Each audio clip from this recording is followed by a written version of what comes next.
AP Abubakar Musliyar എന്ന് വന്നായതാ, ഇപ്പം അടുത്തെങ്ങാനും വന്നായതാ. വലിയ യഥാർത്ഥത്തിൽ ശരിക്കും നന്ദികേട് ചെയ്യുന്ന മൂപ്പരോടാണല്ലോ ശരിക്കും, അല്ലേ? ഇതാണുള്ള പോലെ അവസ്ഥ. ഒന്ന് കണ്ടോളൂ നിങ്ങൾ. എത്ര മുമ്പ് മൈസൂരിൽ അന്ന് TMC ഉസ്താദ് ഉണ്ട്, AP ഇവിടെ ഒന്നും ഇത്രയൊന്നും വയസ്സായില്ലെന്ന് ആ രംഗം നമ്മൾ കാണിച്ചു കൊടുത്തിട്ടുണ്ട്. ഒന്ന് ജസ്റ്റ് കണ്ടുപോയി കണ്ടോ? TMC ഉസ്താദാ നിൽക്കുന്നത്.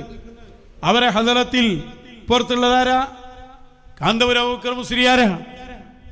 അന്നു മുതൽ നമ്മളോട് നേരിട്ട് പറഞ്ഞതല്ലേ, ശൈഖുനയോട് ആ റൂമിലിരുന്ന് ഇവര് സംസാരിച്ചതാണ്. എന്ത്? AP അബൂബക്കർ മുസ്ലിയാർ സംസാരിച്ചതാ. എന്താ പറഞ്ഞ്? ഇങ്ങനെ എണ്ണി: മടവൂര് ശൈഖുന, വടകരോറ്, വേങ്ങരക്കോയപ്പാപ്പ, ആ കണ്ണിയിൽ ഇന്ന് ഹയാത്തിലുള്ള ഏക മുത്താണിവര്. ശൈഖുനാനോട് പറയാം, നിങ്ങൾ ഇവിടെ എത്തിയത് നിങ്ങളൊരു തൗഫീഖാണ്. ഈ പറഞ്ഞ ആളുടെ അനുയായികൾ അവരെ തെറി പറയുന്നു. നിങ്ങളെപ്പോലെ ഭാഗ്യം കെട്ട ആളുകൾ ആരാള്? ഇതൊരു തൗഫീഖാണോ? തെളിവുകൾ മുന്നിൽ നിന്നാലും ഔലിയാക്കന്മാരെ മുമ്പിൽ അംഗീകരിക്കാൻ നിങ്ങൾക്ക് കഴിയൂല. ഒറ്റ കാര്യം ആലോചിച്ചാ പോരെ. നിങ്ങളെ നേതാവ് പോയിരുന്ന സമയങ്ങൾ എത്രേ? നിങ്ങളെ നേതാവ് എത്രയാണ് അവിടെ ചെലവഴിച്ചത്? ഈ ചെലവഴിച്ച സമയത്ത് കച്ചവടത്തിനാന്ന് മറ്റേ ഹംക്ക് പറഞ്ഞു, ഓനെ പിന്നെ കണ്ടിട്ടില്ല. സഹോദരങ്ങളെ, എന്തൊക്കെ പഠിപ്പിച്ചു നിങ്ങൾക്ക്? പേരോടിന്റെ വാദങ്ങളെ മുഴുവനും അവർ നിങ്ങൾക്ക് പൊളിച്ചെഴുതി തന്നിട്ടില്ലേ? അവിടെ അതാ കച്ചവടത്തിന് നോക്ക് തന്നെ, അതാ കച്ചവടം. പേരോടിനെ ഉദ്ധരിച്ചുകൊണ്ട് പറഞ്ഞു, മടവൂരിന്റെ കറാമത്ത് പറയാൻ പാടില്ലെന്നോ? ഏപ്പിക്കാര് കണ്ണു തുറന്നു കാണണം. ഈമാനിന്റെ കണിക അവശേഷിക്കുന്നുണ്ടെങ്കിൽ മഹാന്മാരെ തൊടുമ്പോ ശ്രദ്ധിച്ചോ. മൻ ആദാലി വലിയ ഫഖദ് ആദൻതുഹു ബിൽ ഹർബ്. അല്ലാഹ് യുദ്ധം ചെയ്യുന്ന മേഖല അത് കളിയല്ല, കുട്ടിക്കളിയല്ലത്. സ്വന്തം നേതാവിനോടെങ്കിലും ഒരു നന്ദി വേണ്ടേ നിങ്ങൾക്ക്? എന്താ ഇപ്പൊ നിങ്ങളുടെ അവസ്ഥ? ഒന്ന് ആ രംഗം കണ്ടോളൂ. കറാമത്ത് പറയാൻ പാടില്ല എന്ന് പേരോട് പറഞ്ഞതിനെ ശരിക്ക് ഗണ്ണിച്ച് ഓന്റെ സിറാജുൽ ഹുദന്റെ കറാമത്ത് പറയുന്നുണ്ടല്ലോ. എന്താ മടവൂരിന്റെ മാത്രം പറയാൻ പറ്റൂല? പറ്റൂല, നടക്കൂല. ഇത് പറയാനാണ് നിങ്ങളെ വിളിച്ചോണ്ടായത്. ആ ഭാഗം കണ്ടോളൂ. കുറച്ചിങ്ങനെ ശരിയാവില്ല. പറയാണേ നേരെ പറയാ, നിങ്ങൾക്ക് നേരെ പറഞ്ഞ അല്ല. സെൽഫികൾ അതുപോലെ പറയാം. എന്താ സെൽഫി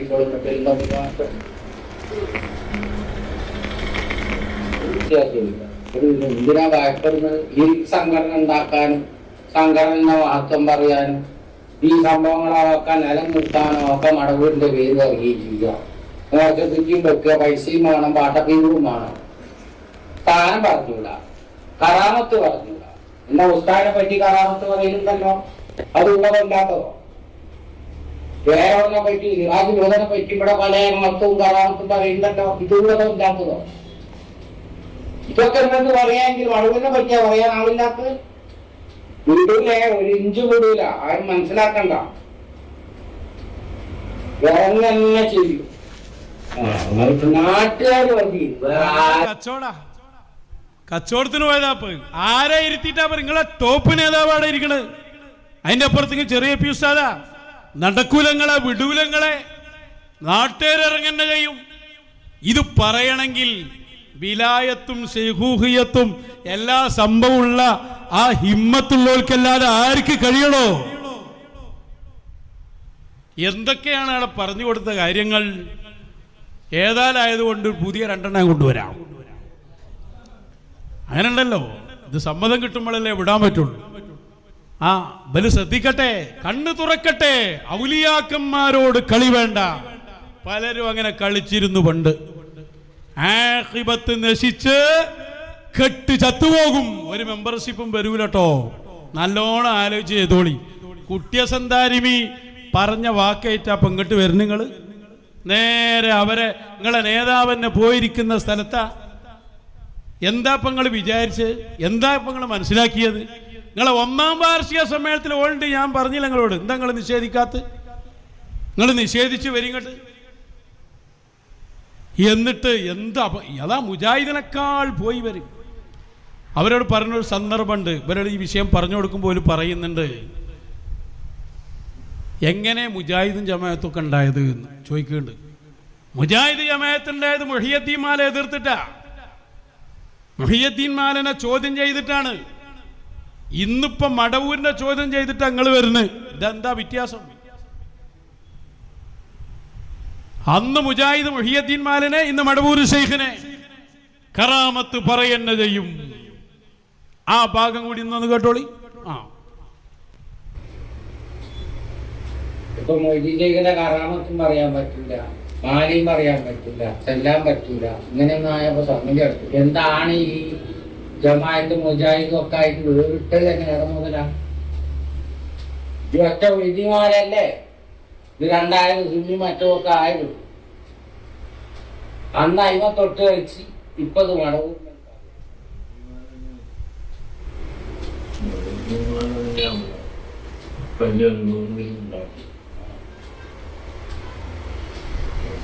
നല്ലപ്പോ ഇങ്ങനെ പോകാനും കഴിഞ്ഞു, ഇത്ര ഉസാറിൽ പറയാനും കഴിഞ്ഞു, ഇന്നത്തെ അമ്മക്ക് പറയാൻ കഴിയുന്ന ഒക്കെ പാവം ഇത് വെടിമാലന്റെ തന്നെ ഉണ്ട്.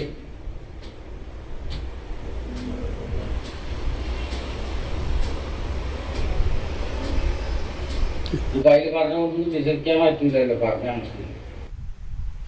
രണ്ടാളെ ഇരുത്തിയിട്ട് ഇതിന്റെ അടിത്തറ പഠിപ്പിച്ചു കൊടുക്കുക. ആ ഇരുത്തത്തില് അല്ലേ വലാടെ പോയി ഇരുന്ന് ശരിക്ക് കേൾക്കുകയാണല്ലോ. ആദ്യം തന്നെ ചോദിക്കണത് അങ്ങനല്ലേ, മുഹിയുദ്ദീൻ മാല നിങ്ങൾക്ക് വിശ്വസിക്കാൻ പറ്റുമോ? കറാമത്ത് പറയാൻ പാടില്ല എന്നാ പിന്നെ നിങ്ങൾക്ക് എങ്ങനെ മാല നിഷേധിക്കാം, മാല അംഗീകരിക്കാൻ കഴിയും? അടിസ്ഥാനല്ലേ ചോദിക്കണത്. മടവൂർ ശൈഖിനോടുള്ള വിരോധം കൊണ്ട് ഇന്ന് നിങ്ങൾ അതിനെ എതിർക്കുന്നു. പണ്ട് വഹാബിയും ജമാഅത്തും ചെയ്തത് മാലനെ എതിർക്കലാണ്. ഇനി എങ്ങനെ നിങ്ങളത് വിശ്വസിക്കും? അവയപ്പേലേർ പറയുന്നുണ്ട് മുഹിയുദ്ദീൻ മാല പ്രധാനം തന്നെയാണ്. നിങ്ങൾ ഓരോ നേതാക്കളെ കുറിച്ച് ഓരോന്ന് പറഞ്ഞു കൊടുക്കുന്നുണ്ട്. ഇനി ഞാൻ അതിൽ കൂടുതലൊന്നും കാണിക്കുന്നില്ല. ഒരു ഭാഗം കൂടി ഉണ്ട്, അത് നമ്മൾ കാണേണ്ട ഒരു ഭാഗം. അതേതാന്ന് വെച്ചാൽ AP ഉസ്താദിനെ മുന്നിൽ നിർത്തിയിട്ട് അവർ പറയുന്നുണ്ട്, നിങ്ങൾ മരിച്ചു പോകും, ഞാൻ ഇവിടെ തന്നെ ഉണ്ടാകും. മനസ്സിലാക്കണം, നിങ്ങൾ മരിച്ചു പോകും, ഞാൻ ഇവിടെ തന്നെ ഉണ്ടാവും. അപ്പൊ ചെറിയ ഉസ്താദ് പറയുന്നുണ്ട്, മൂപ്പര് ഇപ്പൊ തന്നെ മരിക്കണ്ട. ആദ്യം അപ്പൊ മൂപ്പര് ചെറിയ ഉസ്താദിന്റെ ഈ വാക്ക് കേട്ടപ്പോൾ ഒരു പറയുന്നൊരു വാക്കുണ്ട്, അതൊക്കെ എനിക്കറിയാം. AP എപ്പോൾ മരിക്കുമെന്ന് എനിക്കറിയാം. നേരെ പറയാണല്ലോ. ആർക്ക് പറയാൻ കഴിയടോ അത്? മൂപ്പര് അനങ്ങണില്ല. നിങ്ങൾ എപ്പോഴാ മരിക്കുന്ന ഡേറ്റ് എനിക്കറിയാം. അതുകൊണ്ട് ഒറ്റ വാക്കേ പറയാനുള്ളൂ, മശായിഖിന് മാത്രമേ മരണനേരത്ത് നിങ്ങളെ സഹായിക്കാൻ കഴിയുള്ളൂ. അതുകൊണ്ട് ഓരോ കയ്യിൽ നിന്ന് പോകാതെ സൂക്ഷിച്ചോളണം. അങ്ങനെ സൂക്ഷിച്ച് ജീവിച്ചാൽ മരണം ഒരു വിഷയാവൂല. TMC ഉസ്താദിനെ കൊണ്ടുപോയില്ലേ, ചോദിക്കുന്നുണ്ട്, നിങ്ങൾ എതിർത്ത ആളല്ലേ? അത് മുമ്പ് ചോദിച്ചതാണ്. TMCനോട് ഓർമ്മപ്പെടുത്തി കൊടുക്കുന്നുണ്ട് ഉസ്താദിനെ. 25 കൊല്ലം ഓരോ കൂടെ നിന്നതാണ്, എല്ലാ പണിയെടുത്ത് കൂടുന്നതാണ്. ഓരോ ഓർമ്മപ്പെടുത്തിയിട്ട് പറയുന്നുണ്ട്, നല്ല നിലക്കാണെങ്കിൽ ഒന്നും ഭയപ്പെടാനില്ല, അത് വേറെ ആർക്കും അതിൽ ഇടപെടാനും കഴിയില്ല. അതുകൊണ്ട് ആ കരങ്ങളിൽ നിന്ന് പോകാതെ ഹിദായത്ത് ഇസ്തിഖാമത്തിൽ പിടിച്ചു നിന്നോളണം എന്ന ഒരു കാര്യം മാത്രമാണ് നിങ്ങളോട് എനിക്ക് പറയാനുള്ളത്. എത്ര നല്ല വാക്കുകൾ അവരെ വിളിച്ചു വരുത്തിയിട്ട് തിന്നാനും കൊടുത്ത്. മനസ്സിലാക്കണം, അവരെ നന്മ ഉദ്ദേശിച്ച് ഇവരോട് ഈ കാര്യം പറയുമ്പോ അത് അംഗീകരിച്ചുകൊണ്ട് അവരങ്ങനെ തന്നെ ഇരുന്നു കൊടുക്കുകയാണ്. കൃത്യമായിട്ട് നിങ്ങളെ വയസ്സ് പറഞ്ഞു കൊടുത്തിട്ടുണ്ട് ഉപർക്ക്, എന്നാ മരിക്കാൻ നിലയെ പറഞ്ഞു കൊടുത്തിട്ടുണ്ട്. ഉപരോട് പോയി ചോദിച്ചു നോക്ക്, എന്നോട് ചോദിക്കണ്ട. അങ്ങനെയുള്ള ഒരു മഹാസംഭവത്തെ നിങ്ങൾ എന്തൊക്കെയായി ചെയ്യുന്നത്? നിങ്ങളെ കാര്യം ഒന്ന് ആലോചിച്ച് നോക്കി. അത് നമ്മളെല്ലാവരോടുള്ള ഉപദേശമാണത്. മശായിഖന്മാരെ വില എന്താണെന്നും അവരെന്താ പറയുന്നതെന്നും ഇതൊക്കെ ലോകം അറിയുവാണല്ലോ. വളരെ കൃത്യമായ അറിവുകളാണ്. അപ്പോൾ അതുകൊണ്ട് എല്ലാവരും എഴുന്നേറ്റ് നിന്ന് ആ ക്ലിപ്പ് പറയുന്നത് മൂപ്പരോടാണെങ്കിലും എല്ലാവരോടുള്ളൊരു ഉപദേശമാണ്. ശരിക്ക് കേട്ടോളൂ. അള്ളാഹു അവരുടെ കൂടെ എന്നും നിൽക്കാൻ നമുക്ക് തൗഫീക്ക് നൽകട്ടെ. വന്നോളി. അതിനു വേണ്ടിയാ ഞാൻ ഈ പറയുന്നത്. ഉസ്താദായിട്ട് മരിച്ചു ഞാൻ ഇവിടെ ഉണ്ടാവും. അതിനാ പറയുന്നത്.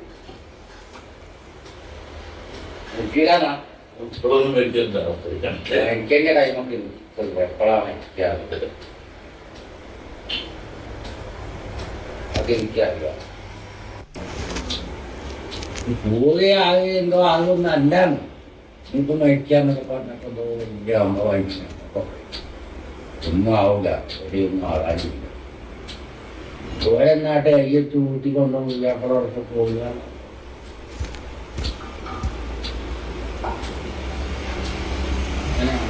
മോശം വീട്ടിന്റെ ആവശ്യമില്ല. വിദ്യാർത്ഥിനെ അത് കൊണ്ടുപോയില്ലേ. അപ്പൊ അതിനെത്ര ആളെ കൊണ്ടുപോയില്ലേ. ഇവരെന്നെ കൊണ്ടുപോകുന്ന ആൾക്കാർ അതിന്റെ ഭംഗി തന്നെ അതൊക്കെ കൈകാര്യം ചോദിക്കാൻ പോകുന്നു. അത് വേറെ ആർക്കും കഴിയില്ല. അതിന്റെ ആൾക്കാർ എന്നും ഓലെ കയ്യിലാണ്. അപ്പൊ ആ ഹസ്തങ്ങളിൽ നിന്ന് നമ്മൾ വഴുതി പോകണ്ട എന്ന് മാത്രം. അത് നിങ്ങൾ ആവർത്തിച്ച് കേൾക്കണത്. ഓരോ ലഫ്ദും വീട്ടിൽ ചെന്ന് നമ്മളെ യൂട്യൂബിലുണ്ടാവുമല്ലോ, അത് വീണ്ടും വീണ്ടും കേൾക്കേണ്ട വചനങ്ങളാണ്. അവരെ ആ നേരണ്ടല്ലോ മഹാനരായ മലക്ക് അസ്രായീൽ നേരെ വരും.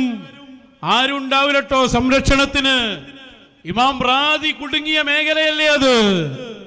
റാദി വലിയ ഇമാമായിരുന്നു. പിശാചി വന്ന് വളഞ്ഞില്ലേ ഇമാം മുഹയ്യദ്ദീൻ ഇബ്നുൽ അറബി.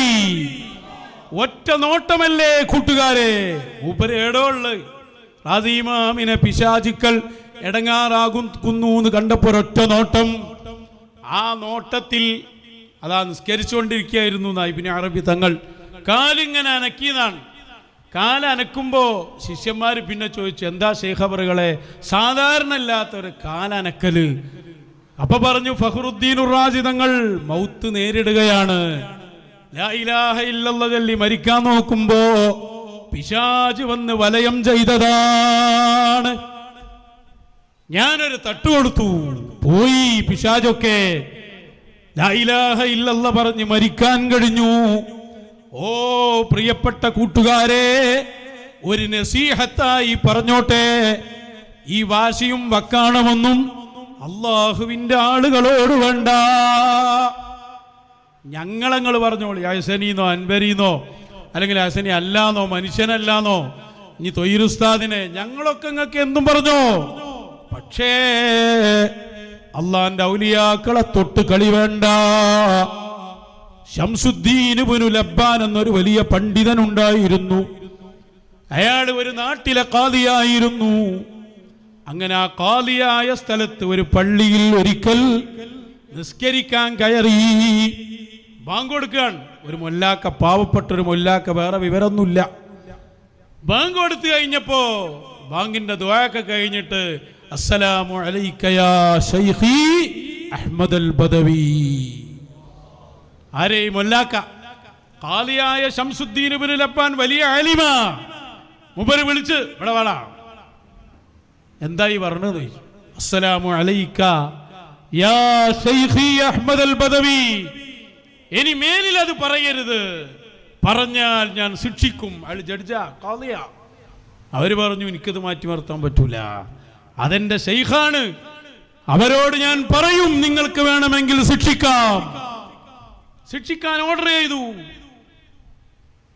ആ പള്ളിയിൽ നിന്ന് ഇറങ്ങി നേരെ ദർസിലേക്ക്. ശംസുദ്ദീൻ ഇബ്നു ലബ്ബാൻ കിതാബ് മുന്നിൽ വെച്ചു. ഒരു ഹർഫ് കിട്ടുന്നില്ല, ഫാത്തിഹ വരെ അറിയുന്നില്ല. എല്ലാ ഇൽമും ഊരപ്പെട്ടുപോയി. വലിയ ആളാ, ആലിമ. 3 കൊല്ലം ചുറ്റി നടന്നു. ആളുകളൊക്കെ അഹ്മദുൽ ബദവി തങ്ങളുടെ മുരീദിനെയാണ് അടങ്ങാറാക്കിയത്. ശ്രദ്ധിക്കണം, ആരും കേസ് ഏറ്റെടുക്കണില്ല. ഔലിയാക്കന്മാരെ അടുത്ത് ചെല്ലുമ്പോൾ പോലും പറയൂ, അഹ്മദുൽ ബദവി തങ്ങളെയാണോ പറഞ്ഞത്, ഞങ്ങളാരുമില്ല. അയാൾ പേടിച്ചു പോയി ശരിക്കും. അങ്ങനെ മൗത്തെത്തുന്നു വരെ ഭയപ്പെട്ടു പോയി. അങ്ങനെ ഒരാൾ പറഞ്ഞു കൊടുത്തതാണ്, അഹ്മദുൽ ബദവി തങ്ങൾ വഫാത്തായിട്ടുണ്ട്.